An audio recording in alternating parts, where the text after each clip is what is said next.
Isaías capítulo 1, versículo 19 diz o seguinte: se quiserdes e me ouvirdes, comereis o melhor desta terra. Se quiserdes e me ouvirdes, comereis o melhor desta terra. Feche seus olhos, Pai, nós somos gratos ao Senhor, porque a Tua palavra, ela é o poder de Deus. A Tua palavra, ela é o Evangelho, que é o poder de Deus, para a salvação de todo aquele que crê, para a transformação de todo aquele que crê, para a transformação de todo aquele que a recebe como de fato ela é, a palavra de Deus.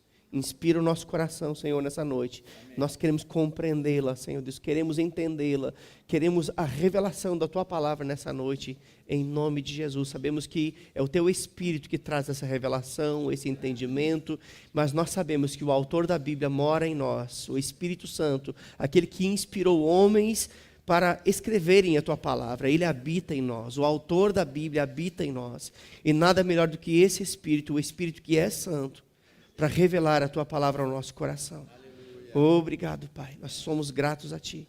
Em nome de Jesus. Amém. Você pode se assentar. Aleluia. Nós acabamos de ler aqui em Isaías capítulo 1, versículo 19, que se nós quisermos e se nós ouvirmos, nós iremos comer o melhor dessa terra, ou desfrutar das melhores coisas dessa terra. Aqui não está falando de comer o melhor dessa terra no que diz respeito a comer picanha com Coca-Cola. Por mais que você goste disso, e eu também, né? Para uns, a picanha com Coca-Cola é o melhor dessa terra. Para os nordestinos, talvez seja uma tapioca, né? Uma carne de sol com manteiga de garrafa, cuscuz, né? E assim por diante, né? Cada cultura tem o seu maná, né? Mas o melhor dessa terra aqui não está falando especificamente de comida, está falando de desfrutar o melhor que essa terra tem para nos oferecer. Agora, é interessante, queridos, que quando nós olhamos em outras versões, por exemplo, na Bíblia, a mensagem diz que se nós quisermos e nós ouvirmos, nós viveremos como reis nessa terra. Olha que coisa gloriosa. Quem quer viver como rei nessa terra? Mas que gente orgulhosa, essa que gente pomposa, essa está achando que é o quê? Tem o rei na barriga? Nós temos mesmo, o rei na barriga habita em nós, não é? Jesus, ele habita em nós, e a Bíblia diz que nós somos reino e sacerdotes. Ele nos estabeleceu, ele é o rei dos reis. No reino de Deus, nós somos os seus reis aqui nessa terra. E é por isso que Isaías 1,19 diz que se nós quisermos e se nós ouvirmos, nós desfrutaremos, nós comeremos, nós viveremos como os reis aqui nessa terra. Amém? Desfrutando das melhores coisas que essa terra tem para nos oferecer. Agora, o fato de querermos isso, não significa que isso de fato vai acontecer. Se eu perguntasse para todos aqui, quantos querem viver essa realidade? Eu tenho certeza que 100% iria levantar a mão, não é? A menos que haja algum masoquista aqui no meio que gosta de sofrer, mas eu sei que isso não faz parte da nossa realidade, né? Todos nós gostaríamos de viver isso que esta palavra está nos oferecendo ou falando que é possível viver. Agora, o fato de querer não significa que nós vamos viver isso. O texto, ele traz dois princípios aqui. Ele diz: se nós quisermos e se nós ouvirmos. Querer todos querem, ouvir alguns ouvem. Agora, aqueles que querem e aqueles que ouvem desfrutam. Aqueles que querem e aqueles que não ouvem não desfrutam. Não basta querer, é necessário você também praticar o segundo princípio, que é ouvir. Mas a palavra ouvir aqui, ela vai além de ouvir com os ouvidos naturais. Na verdade, não está falando aqui de ouvir apenas com a audição. Não é disso que está falando. A palavra aqui no hebraico é a palavra chamar, que significa ouvir com interesse e atenção a fim de obedecer.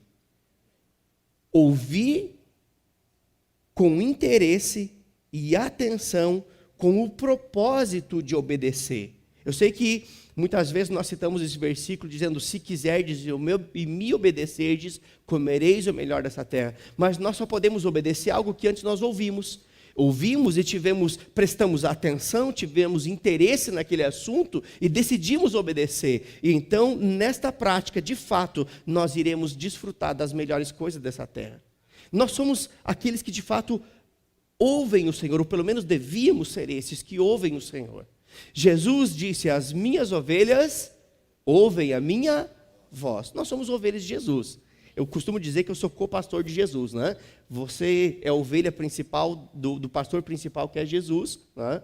Você não é minha ovelha, por mais que você congregue nessa igreja, está debaixo do meu pastoreio, mas o seu principal pastor é Jesus Cristo, né? Ele é o cabeça da igreja, foi ele que pagou o preço da sua salvação, não fui eu, graças a Deus, né? Então ele deve levar o crédito. Mas esse Jesus, ele disse: as minhas ovelhas ouvem a minha voz. Agora, a questão é, como ouvir o que o Senhor está falando?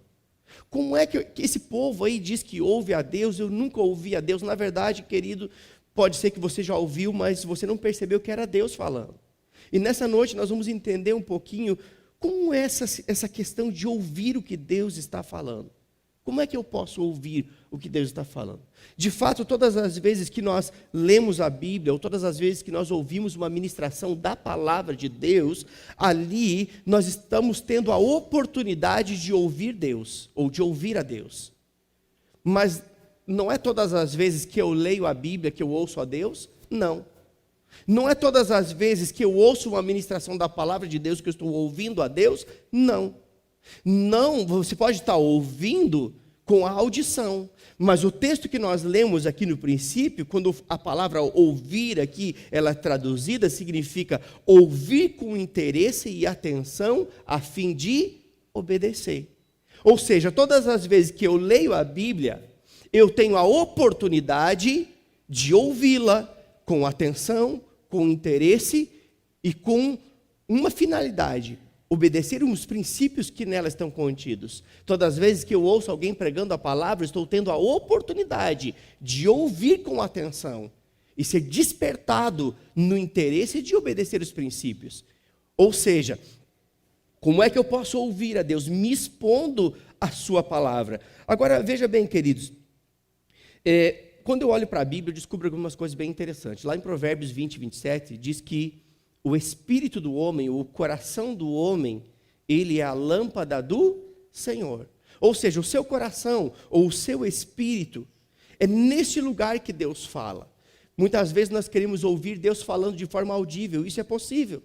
Mas a principal maneira com que Deus fala, ou a maneira mais comum que Deus fala, é o nosso coração. Ele fala através da sua palavra, ele fala através de ministrações, mas Deus, ele vai comunicar ao nosso coração coisas que ele deseja para nós.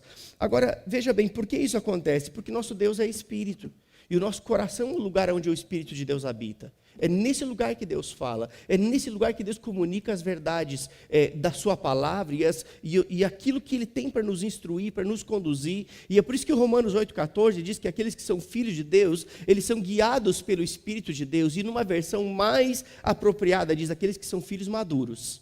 Esses são guiados pelo Espírito. Tem filhos que são imaturos. Tem filhos que ouvem, mas não obedecem. Ouviram com a audição, mas não praticaram o princípio da obediência. Agora, é interessante, queridos, que se um Deus que é espírito fala ao nosso espírito ou ao nosso coração, que significa a mesma coisa, né, é totalmente possível que eu e você possamos discernir as coisas que são espirituais. É por isso que lá em 1 Coríntios diz que aquele que é espiritual... Abre comigo a sua Bíblia. 1 Coríntios capítulo 2. Vamos ler juntos esse texto.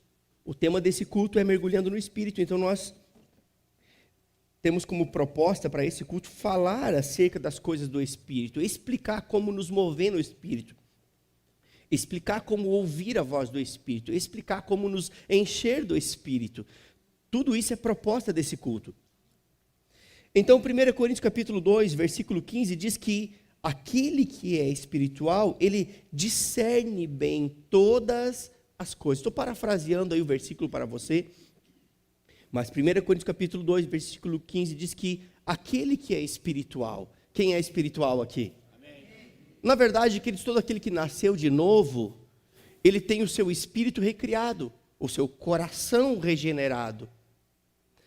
Um coração que recebe o DNA de Deus, que recebe a natureza de Deus, ele passa a ser um ser espiritual, passa a ser um ser, ficou redundante, né? Ele se torna um ser espiritual, né? Melhorou, né? Ele se torna um ser espiritual. Mas é interessante, queridos, que se todo nascido de novo, ele tem um coração habitado pelo Espírito Santo, um coração com a natureza de Deus, porque nem todos conseguem discernir todas as coisas de forma espiritual. Eu quero que você entenda isso. A Bíblia diz que aquele que é espiritual discerne bem todas as coisas. E eu acabei de falar que aquele que nasce de novo, ele se torna um ser espiritual. Mas quando nós lemos esse texto de 1 Coríntios capítulo 2, verso 15, ele não está falando que aquele que é espiritual, ou que aquele que é nascido de novo, discerne bem todas as coisas. Ele não está falando que aquele que é espiritual está diretamente relacionado, ou falando somente daquele que nasceu de novo. Deixe-me explicar isso para você. Todo aquele que nasce de novo em Cristo Jesus, ele passa a ser habitado pelo Espírito Santo. Ele se torna um ser espiritual.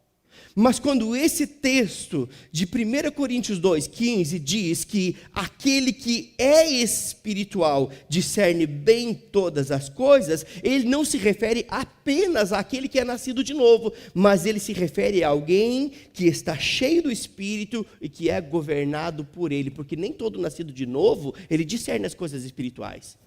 Tem pessoas que nasceram de novo e não conseguem compreender as coisas do Espírito. Eles permaneceram como bebês espirituais, são habitados pelo Espírito, mas eles não conseguem discernir bem. E será que isso é algo espiritual ou é algo natural? Será que isso tem a ver com as coisas espirituais ou não? Ou alguma coisa espiritual acontecendo, ele não está nem está ligado no que está acontecendo. Agora, esse texto aqui de 1 Coríntios 2,15 diz isso, que aquele que ele anda permanentemente cheio do Espírito e é governado pelo Espírito, este consegue discernir bem todas as coisas. É por isso que Romanos capítulo 12, versículo 11, diz que nós devemos ser fervorosos no Espírito.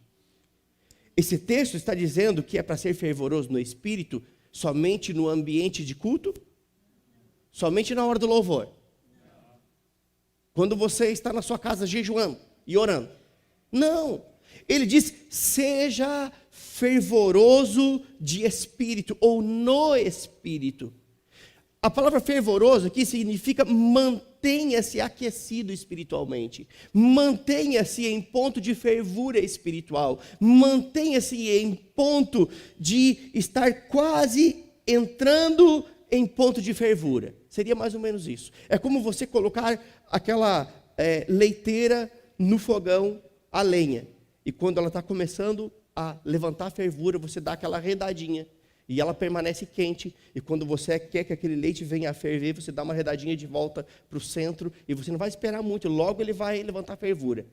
O que esse texto está dizendo, de Romanos capítulo 12, versículo 11, sede fervorosos no Espírito, é exatamente isso, mantenha-se em ponto de fervura espiritual. Em uma outra explicação desse texto, ele diria o seguinte, que nós precisamos estar continuamente inflamados pelo Espírito. Continuamente inflamados pelo Espírito. Não é somente em momentos de culto, não é só em momentos que nós estamos dedicando alguns minutos em oração, mas é você se manter conectado, é você se manter inflamado pelo Espírito, é você se manter o tempo todo discernindo o que é espiritual, porque o Deus está falando o tempo todo, queridos. Ah, faz tempo que Deus não fala comigo, não pode ser que faz tempo que nós não ouvimos. Mas Deus fala o tempo todo. Ei, Deus fala usando coisas naturais. Deus fala às vezes andando na rua, estacionando o seu carro, sentado num banco, dentro do ônibus, trabalhando. O tempo todo Deus está falando. Amém? Uma situação acontece. Aquele que é espiritual, ele discerne bem todas as coisas. Ei, Deus falou comigo através de um passarinho. É interessante que esses dias, acho que eu já falei isso no outro culto, eu estava olhando para fora na janela e eu via a nuvem de cerração da serra chegando, se aproximando. E Deus falou comigo, é assim que a minha nuvem de glória vem para aqueles que me buscam. Vem como um rolo. Agora, Deus ele usa de fato coisas naturais, mas é só os espirituais que vão interpretar as coisas naturais como espirituais. O natural é só uma cerração. Mas o espiritual discerne, ei, Deus está falando algo ao meu coração. Essa é a proposta de Deus. E para isso, nós precisamos nos manter espiritualmente aquecidos. Agora, como é que eu posso me manter nessa condição? Como é que eu posso me manter espiritualmente aquecido? Como que eu posso me manter em ponto de fervura espiritual? Abra sua Bíblia em Efésios capítulo 5. Efésios capítulo 5, a partir do versículo 17 em diante, diz o seguinte: por esta razão, não vos torneis insensatos ou tolos. Para um pouquinho, olhe para cá. O apóstolo Paulo, falando dos Efésios, ele diz: ei, não se tornem insensatos. Paulo estava escrevendo para a igreja de Éfeso, para crentes. E quando ele diz não vos torneis, ele estava dizendo que é possível se tornar. Só pode se tornar um insensato aquele que não é um insensato. É ou não é verdade? Você só pode se tornar algo que você não era. Então o apóstolo Paulo está alertando aqui, ele diz: olha, não se tornem insensatos, não se tornem tolos, mas procurai compreender qual a vontade do Senhor. Então ele dizendo: olha, a maneira de você não se tornar um insensato é você descobrir a vontade do Senhor. A maneira de você não se tornar um tolo é compreender a vontade do Senhor. E todos nós sabemos que a vontade do Senhor ela é boa, agradável e perfeita. Agora o texto continua e diz o seguinte: e não vos embriagueis com vinho em que há dissolução, mas enchei-vos do Espírito. Basicamente o que ele está dizendo: não se embriague com o vinho, se embriague do Espírito. É isso que ele está dizendo. Não se embriague com o vinho, mas se embriague com algo que produz vida, algo que mantém você aquecido espiritualmente, algo que mantém você espiritualmente pronto para discernir bem todas as coisas. Enchei-vos do Espírito. Aí o verso 9 diz como nós nos enchemos do Espírito. Diz o seguinte: não vos embriagueis com vinho em que há dissolução, mas enchei-vos do Espírito. Verso 19 diz como? Falando entre vós com salmos, entoando e louvando de coração ao Senhor com hinos e cânticos espirituais. Então não adianta você ficar ali dizendo: Senhor, me enche, me enche, me enche, me enche, me enche. Nada vai acontecer. É você que se enche. A palavra diz: enchei-vos. Eu me encho. Como eu me encho?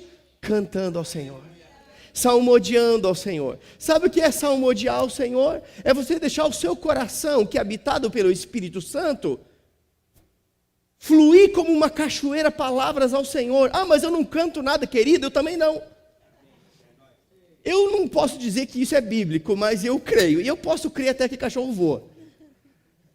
Eu creio que, por mais desafinado que sejamos, por mais que nós não consigamos desenvolver ali uma melodia agradável, mas eu acho que existe uma nuvem espiritual, um filtro espiritual. Não é? É só um achismo, gente, não está na Bíblia isso.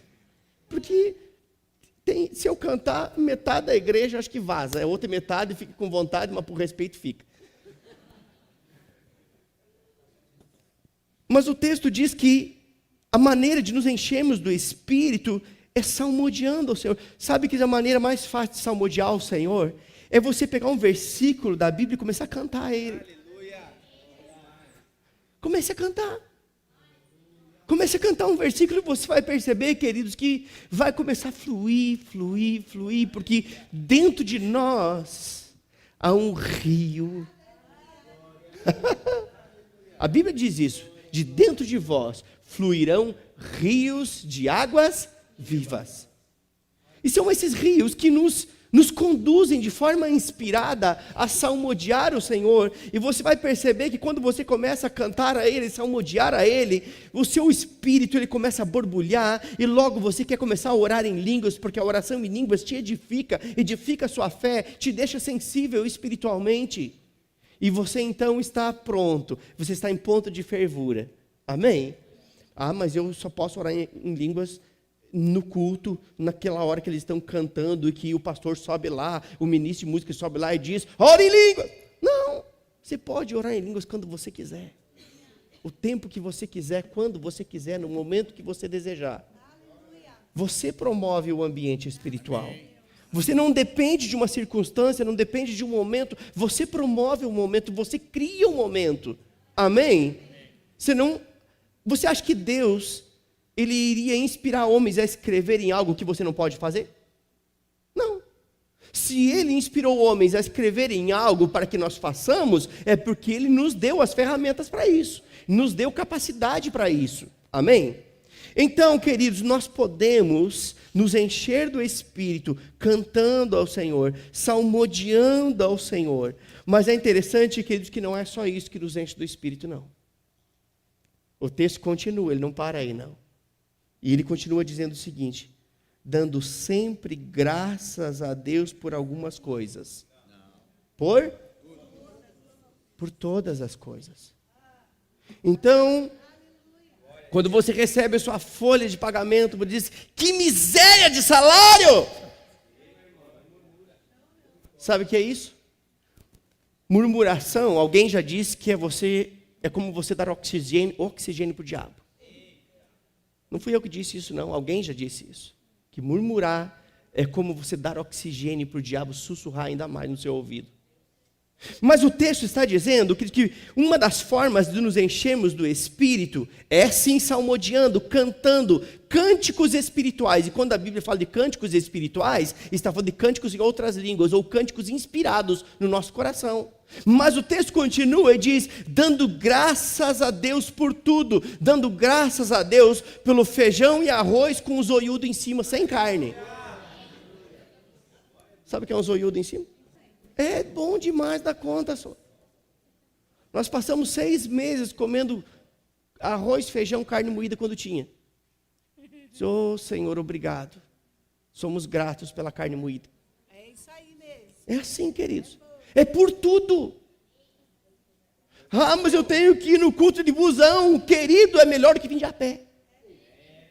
Senhor, eu te dou graças porque eu tenho o vale, eu tenho o dinheiro para pagar o ônibus. É por tudo. Amém, amém. Amém? É uma forma de se encher do Espírito. Ninguém fala sobre isso, mas eu falo. O texto continua, ele não para por aí. Isso são formas de se encher do Espírito, de se manter espiritualmente aquecido. E diz o seguinte, verso 21. Sujeitando-vos uns aos outros no temor de Cristo.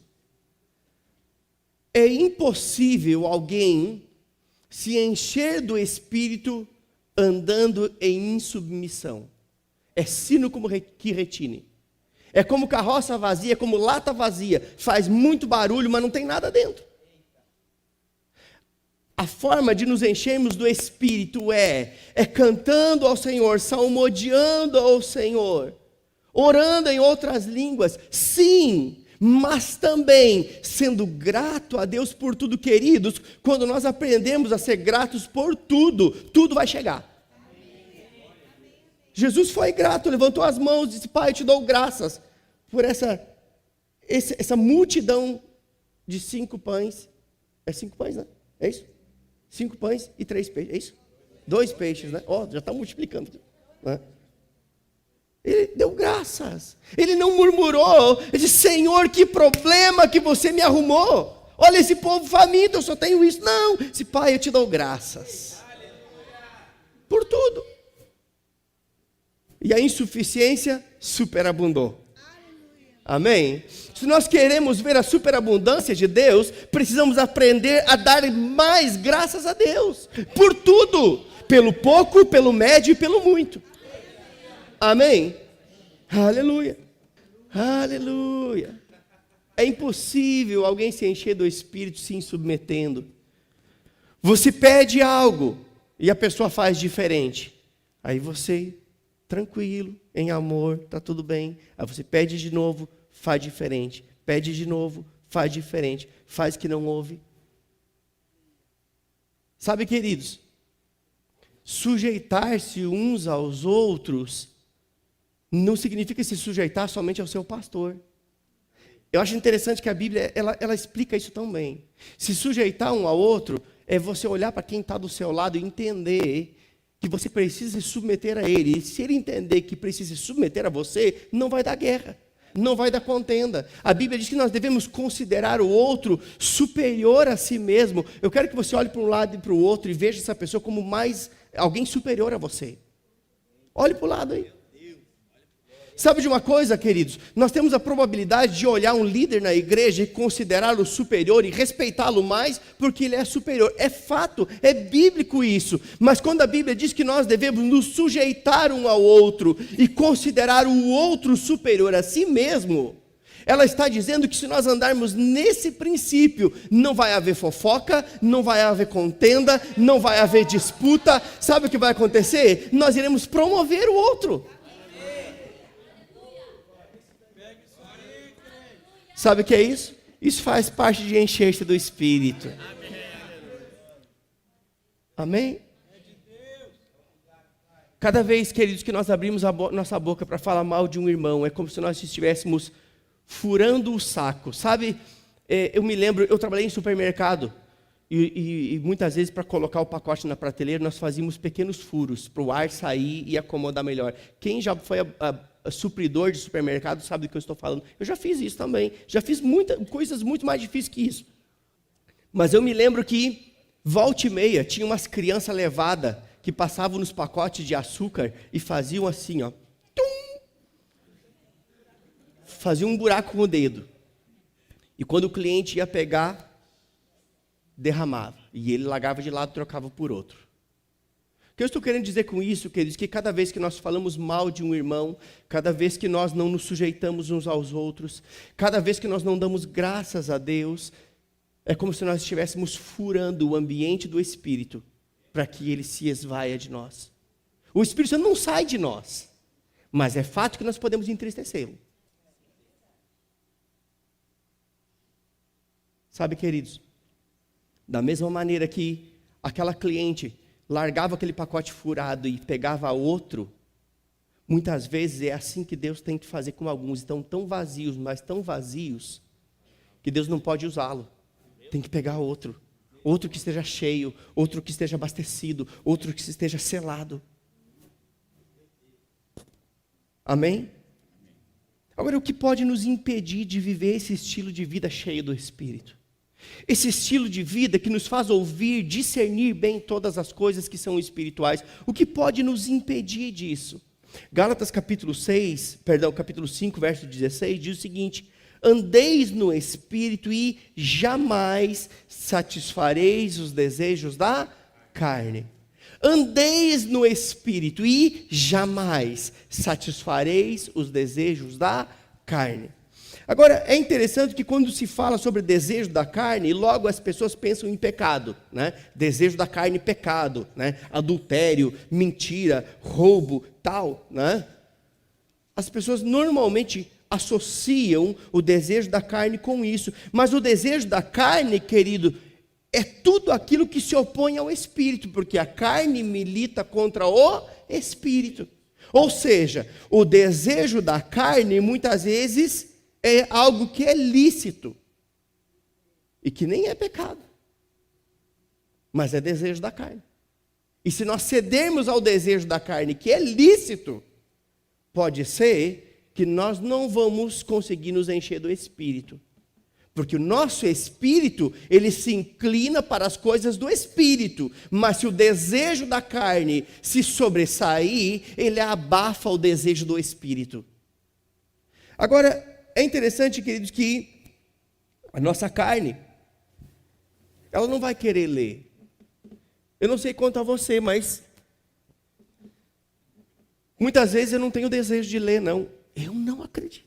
O pastor da igreja disse que ele não tem o desejo. Meu Deus! Eu não sou diferente de você, eu não sou de outro planeta, querido.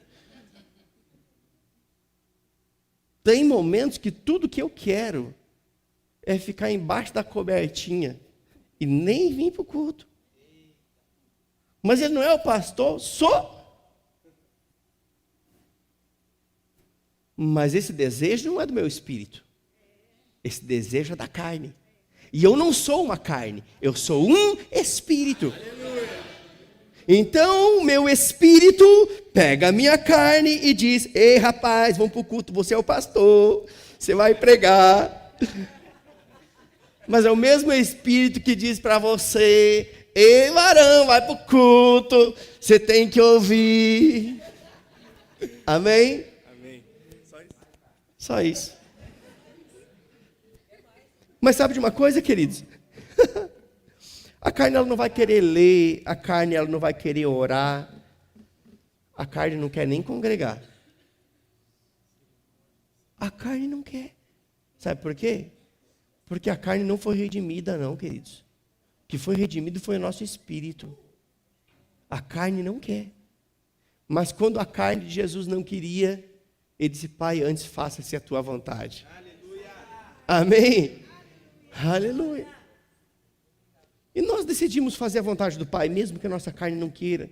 Agora, eu duvido que um crente cheio do Espírito não consiga exercer o domínio sobre a sua carne. Porque nós acabamos de ler aqui: andeis no Espírito, andeis no fruto do Espírito, andeis espiritualmente aquecidos, e jamais satisfareis os desejos da carne. Um homem cheio do Espírito, uma mulher cheia do Espírito, vai exercer domínio sobre a carne e vai levar ela para ler, vai levar ela para orar e vai levar ela para congregar, porque ler, orar e congregar faz parte do enchente do Espírito. Amém? Sabe, queridos, de fato, algumas coisas elas se tornam, por exemplo, nossos inimigos. Por exemplo, a distração, ela pode se tornar um inimigo. O comodismo e a preguiça, queridos. Comodismo e preguiça, eles são inimigos da unção. O comodismo e a preguiça, eles são tão inimigos da unção que eles podem nos levar a uma apatia e uma mornidão espiritual. Agora, nós vamos ceder ao comodismo? Vamos ceder à preguiça? Não, de forma nenhuma. Agora, assim como o comodismo e a preguiça, eles se opõem à unção, eles são inimigos da unção, e eles podem nos conduzir a uma apatia, a uma frieza espiritual, se nós cedermos a ele. Da mesma forma, a distração de fazer isso. A distração não tem nada a ver com comodismo, não tem nada a ver com preguiça. Distração é você dedicar um tempo a coisas, por exemplo, que são lícitas, mas que podem roubar parte do tempo que nós poderíamos dedicar ao Senhor. É uma distração lícita, é lícito, não é pecado, não tem nada errado, mas aquela distração, ela pode ganhar uma proporção a ponto de roubar de nós um tempo que nós deveríamos dedicar ao Senhor, para receber dEle, para estarmos em comunhão com Ele. E eu não vou nem falar aqui, porque eu já falei domingo, né? Sobre o WhatsApp, Facebook e outras coisas, citas mais. São lícitos, não é pecado não, querido, não é pecado. Mas sabe que se eu fizesse aqui um propósito com a igreja, da gente dizimar o tempo que a gente gasta no WhatsApp, no Facebook, talvez nós iríamos ler e orar muito mais do que nós lemos e oramos hoje. Só com 10% do tempo que nós gastamos. Porque o WhatsApp e Facebook é gastar tempo. Ler, orar, é investir tempo. Se nós dizimássemos, campanha do dízimo do tempo do Facebook e WhatsApp. Não sei se não vou fazer isso. Não vou não. Mas é possível que esses 10% já seriam mais do que aquilo que a gente ora hoje. Mais do que aquilo que a gente lê hoje. Sabe, queridos, outro inimigo de uma vida no Espírito, de uma vida espiritualmente aquecida, como diz Romanos capítulo 12, versículo 11, um inimigo desse estilo de vida é a preocupação. E a preocupação, ela pode deixar a nossa visão tão embaçada, mas tão embaçada, que nós não iremos conseguir perceber que a solução do problema muitas vezes está na frente do nosso nariz. O problema gerou uma preocupação. E nós nos deixamos levar por aquela preocupação de tal forma que a nossa visão ficou tão embaçada que nós não conseguimos perceber que a solução está diante do nosso nariz, mas nós não conseguimos ver. A preocupação faz isso, ela embaça a nossa visão. E é por isso que normalmente as pessoas que estão de fora conseguem ver melhor. Quando alguém vem se aconselhar conosco, 90% das pessoas têm a resposta nelas mesmas. Ela fala, e depois nós pegamos o que ela fala e ela entendeu o que ela falou. É assim. Um aconselhamento basicamente é isso. Você ouve, e depois você diz, olha, isso, mas foi ela mesma que falou, ela já tinha resposta, ela só não estava vendo.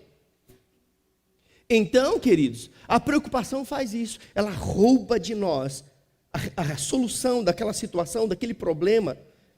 Agora, veja bem, dentro dessa realidade nós precisamos entender uma coisa: preocupação é sinônimo de falta de confiança. E falta de confiança é sinônimo de falta de fé.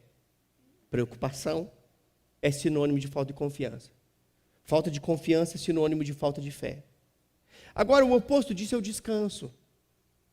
Fulano descansou. O que houve? Ele morreu? Não. Ele apenas decidiu confiar. Ele apenas decidiu crer. E quem crê e confia, descansa. Descanso é sinônimo de confiança. E confiança é sinônimo de uma posição de fé. Amém, queridos? Descansar em Deus é uma posição em Deus, é uma posição espiritual em Deus, é uma posição de fé em Deus. Mas como eu posso entrar nesse descanso? Abra sua Bíblia. Salmo 37, verso 5. É um texto que normalmente nós lemos na hora de fazer o apelo, né? Entrega o teu caminho ao Senhor, confia nele e ele tudo fará. Está errado? Não, não está errado. Mas quando nós olhamos para esse texto aqui de uma forma mais aprofundada, nós vamos descobrir algumas coisas.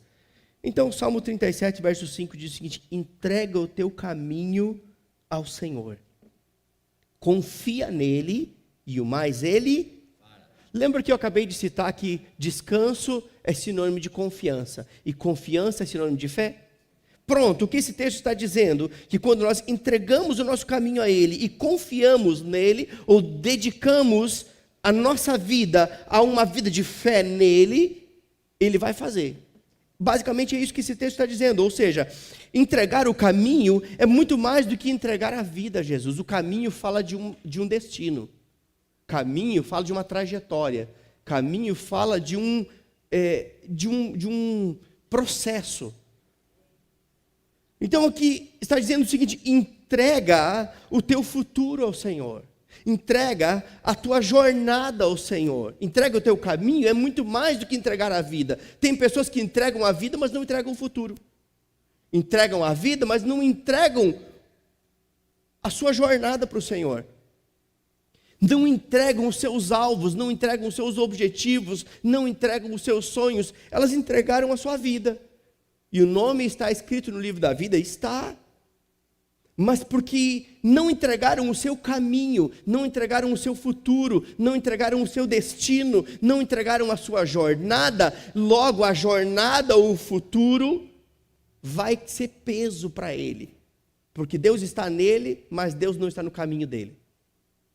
Esse texto está dizendo: entrega o teu caminho ao Senhor, entrega o teu futuro, a tua jornada, mas diz mais, confia nele, ou seja, entrega o teu futuro, entrega a tua jornada, mas entre numa plena confiança nele, descanse nele, confia nele, porque se você confiar, ele vai fazer. Amém? Ah, porque Deus não faz, e Deus está dizendo: filho, por que você não confia? Abra sua Bíblia em Salmo 40. Salmo 40, versículo 7. Vou parafrasear para você, é só para você gravar os textos. Mas basicamente esse texto diz o seguinte: diz que alguns confiam em carros, outros confiam em cavalos, mas nós confiamos no... Alguns confiam em carros, outros confiam em cavalos, mas nós confiamos no Senhor. Agora, veja bem, queridos, aqui não está falando em confiar em carro e cavalo de forma literal. está usando o contexto da época, aonde os soldados que iam para a batalha, eles confiavam no carro bem preparado que eles tinham, ou no cavalo muito qualificado, muito bom que eles tinham. Mas haviam alguns que não tinham nem carro e não tinham nem cavalo, mas tinham o Senhor. Foi por isso que Davi disse: quem é você para afrontar o exército de Deus vivo, seu incircunciso? Ele sabia. Davi disse isso. Agora, há alguns que confiam em carros, outros confiam em cavalos, mas nós, eu e você, nós fazemos menção do nome do Senhor. Porque quem está com o Senhor está com a vitória, porque Deus nos dá a vitória. Amém? Quem está com o Senhor está com a provisão, porque Ele é o dono do ouro e da prata. Quem está com o Senhor, queridos, Ele está com a paz que excede o entendimento, porque Ele é o príncipe da paz. Quem está com o Senhor tem tudo. Sabe, queridos, o verso seguinte, no verso 8, diz que aqueles que olha o resultado daqueles que confiam em carros e cavalos. No verso 8 diz o seguinte: aqueles que confiam em carros e cavalos caem, mas nós que confiamos no Senhor permaneceremos de pé. Ele está dizendo: ei, se você confia em carro, se você confia na sua conta bancária, se você confia no seu trabalho, se você confia na sua empresa, se você confia nas pessoas que podem te ajudar, se você confia em qualquer coisa que seja natural, você vai cair. Mas nós que confiamos no Senhor, nós vamos permanecer de pé. Perceba que uma coisa não exclui a outra. Deus não quer desempregados. Deus quer pessoas trabalhando. Deus não está dizendo que é para você fechar a empresa. Ele está dizendo que quer que você prospere sua empresa. Mas entendendo que o gerente da sua empresa é Jesus. Ele é o dono. Isso é entregar o caminho a Ele. É mais do que entregar a vida. É entregar a sua jornada, o seu futuro. Tudo que você faz. Amém? Estes permanecem de pé. Agora, queridos, veja bem. Essa confiança que fala que alguns confiam, mas nós confiamos nele, essa confiança aqui, confiar nele, fala de uma posição de fé desprovida de preocupação. Ou seja, quando eu decido confiar, ao mesmo tempo eu decido descansar nele. Quando você diz que confia no Senhor, mas deixa a preocupação inundar o seu coração, você está se enganando a você mesmo. Porque confiança significa: agora eu larguei de mão toda preocupação, eu decidi me lançar nele, eu decidi confiar nele. E é por isso, queridos, que Salmo 37, versículo 7, diz o seguinte: descansa no Senhor e espera nele. Descansa significa confia no Senhor e espera nele. Não é um descanso passivo, é um descanso em plena posição de fé, em plena confiança. Descansa no Senhor e espera nele. Não é, muitas pessoas estou esperando em Deus. Alguns vão esperar tanto que vão morrer sem receber. Aqui está dizendo que nós precisamos confiar nele, e a confiança nele nos leva a uma posição de descanso, e uma posição de descanso é uma posição de fé, e aquele que permanece em fé pode esperar porque vai chegar. Amém? Amém? Aleluia. Sabe, queridos, é nessa posição de descanso, é nessa posição de confiança que Deus trabalha a nosso favor. Sabe de uma coisa? A Bíblia diz isso, que Deus trabalha a nosso favor. Queridos, pense em alguém que trabalha direitinho. Deus não tira férias. Deus não chega atrasado. Aliás, Deus nunca para. A Bíblia diz em Salmos que o guarda de Israel não dormita. Ele não tem turno inverso, não tem terceira hora, não tem férias. Ele trabalha o tempo todo. E sabe para quem que ele trabalha? Para os seus queridos. Eu vejo, nós somos pais. E grande parte da nossa vida nós trabalhamos por causa das nossas filhas. É ou não é? Ela nem escutou o que eu falei. O que foi que eu falei? Grande parte daquilo que nós fazemos a nossa vida inteira, quem é pai sabe do que eu estou falando. Nós trabalhamos por causa dos nossos filhos. Grande parte do nosso trabalho é para dar a eles uma boa roupa, uma boa escola, uma boa alimentação. É ou não é verdade? Agora, se nós, sendo maus, sabemos dar boas coisas aos nossos filhos, quem dirá o nosso Pai Celestial? Ele não é grande parte, é toda a parte. Tudo que Ele faz é para o nosso bem. Amém? Aleluia. E sabe o que a Bíblia diz? Agindo Deus, quem impedirá? Deus trabalha, trabalho é igual a ação. E agindo Deus, quem impede? Que diabo que, rapaz? Pare de se preocupar com o diabo. Diga, agindo Deus, quem impedirá? Sabe, queridos, muitas vezes nós temos que falar com o problema. O problema se apresenta para nós. O problema tem uma voz. Uma voz de dificuldade, de impossibilidade.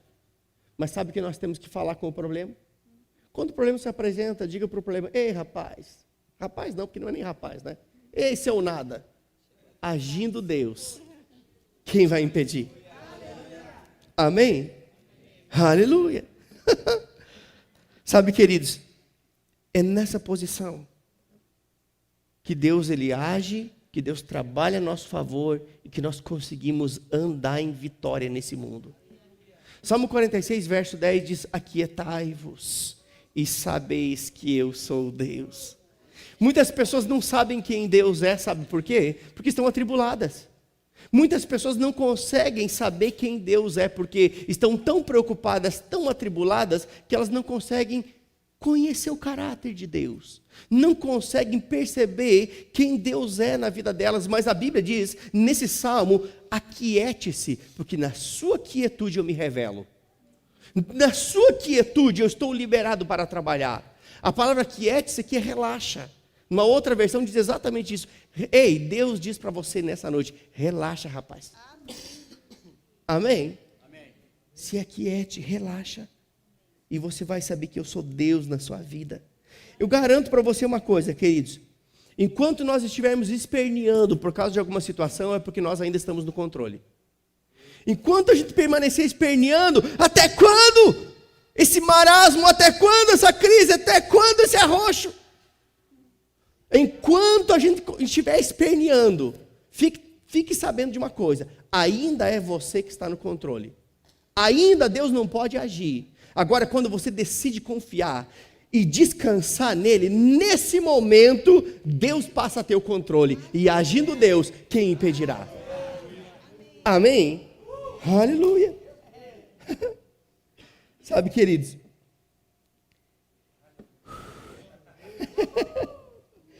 Eu preciso encerrar. Vai dar tudo certo. Deus é bom. Amém? Sabe, queridos? Deus, Ele fala na quietude, no descanso. A tribulação, a preocupação, ela é cera que tranca os nossos ouvidos espirituais. Nós não conseguimos ouvir Deus no meio da preocupação.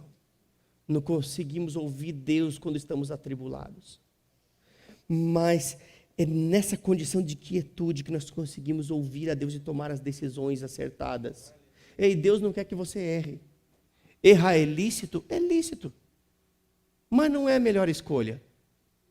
Sabe, queridos, é muito melhor a gente consultar a Deus. Eu só posso consultar a Deus se eu estiver em conexão com Ele. Você não consulta alguém se a ligação está falhando. Você não consulta alguém quando você está sem sinal. Você consulta alguém quando a linha está disponível. Quando nós consultamos a Deus, nós iremos errar menos. Aprender com os erros é lícito, mas não vamos ficar com a escolha pior. Não vamos precisar pedir socorro para Deus, consertar os nossos erros, queridos. O resultado de uma decisão errada é muito melhor consultar o Senhor. O que eu faço aqui diante dessa situação? Senhor, como eu procedo aqui? Se nós tivermos essa postura diante de Deus, nós vamos errar menos. Nós vamos nos incomodar menos, iremos nos preocupar menos, seremos mais efetivos, mais produtivos. Amém? Aleluia. Sabe, queridos, eu costumo dizer que existe uma facilidade maior quando nós estamos no centro da vontade de Deus. É como você descer o rio a favor da correnteza. Eu não sei se você já nadou contra a correnteza, eu já tentei fazer isso. É horrível. Você dá uma abraçada em cima da outra, você olha para o barranco, você está no mesmo lugar. Você está esbaforido. Eu não sei se você já teve essa experiência. É um negócio sinistro. Você aí você olha para o barranco, nada. Está no mesmo lugar. Sabe de uma coisa?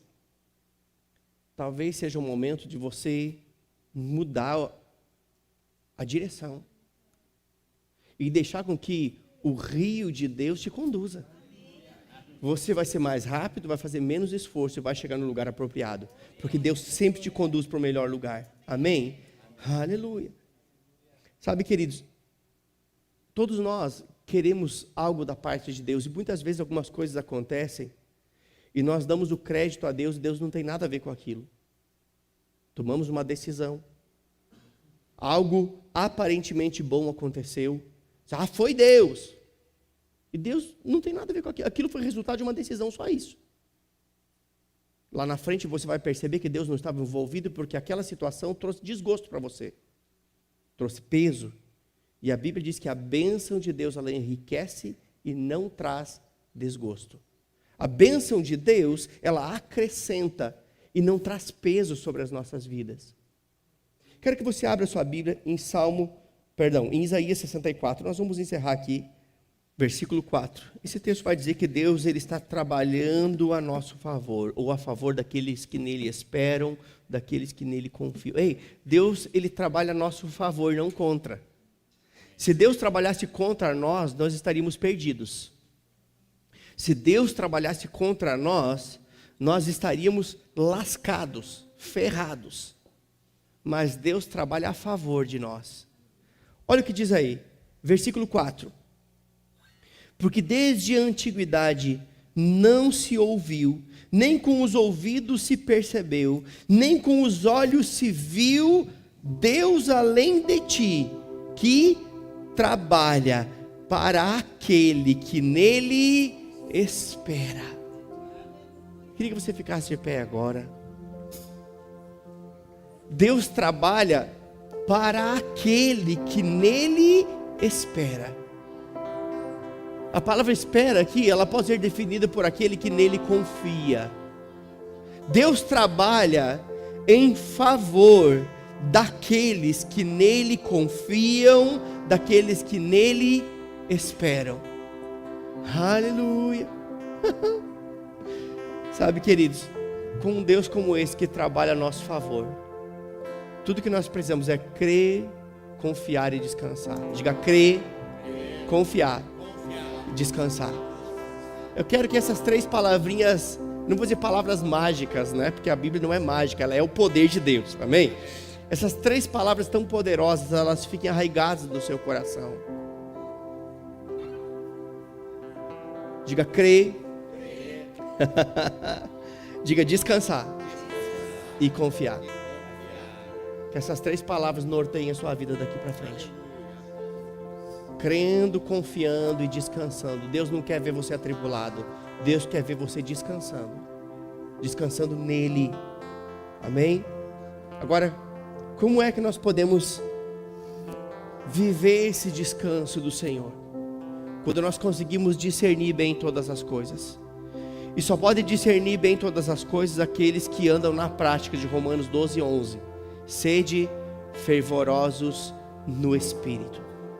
Só podem viver essa realidade discernindo, julgando, comparando bem todas as coisas, descansando em Deus, crendo em Deus, conhecendo a Deus, aqueles que se mantêm cheios do Espírito e são conduzidos pelo Espírito, guiados pelo Espírito.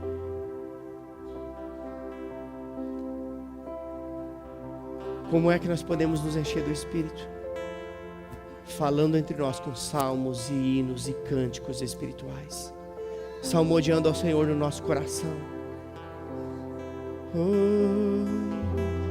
Feche seus olhos.